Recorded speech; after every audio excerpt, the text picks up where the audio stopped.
This Dutch farmer's lands are flooded, but he isn't complaining. Several times a year, Oliver Schultzlatz's property is covered by up to 1.5 meters of water. It starts next to the river, and it's like 500 meters, and it goes to the forest. 3/4 of his 200 hectares are submerged. These lands are part of the Room for River program, in which the government rents them for 4 times less than their value, and yet Oliver doesn't mind. The river takes the minerals from the mountains. That's called we slip, and that's like the same as manure. This is what his lands look like when dry. Pastures for his 80 buffaloes, a species that feeds on grass adapted to flooding. Instead of fighting the water, Oliver is embracing it.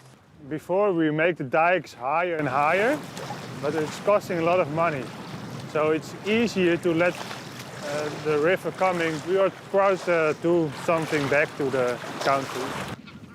As a result, the nearby city is protected from flooding, like dozens of other municipalities in the Netherlands.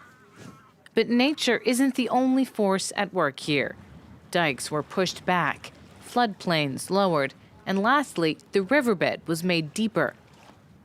A real revolution in the polder region, where these lands were initially built below sea level. In the past, we also always believed that we could control nature, and we try to cooperate with nature. Making scenes like this one a thing of the past. In 1995, the Netherlands evacuated 250,000 of its residents. But new policies also meant making sacrifices. This man was expropriated, and his house was destroyed to allow the river to swell when necessary.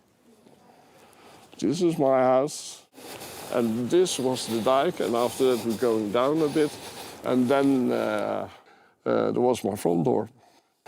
With the payout he got from the government, he built himself a new home.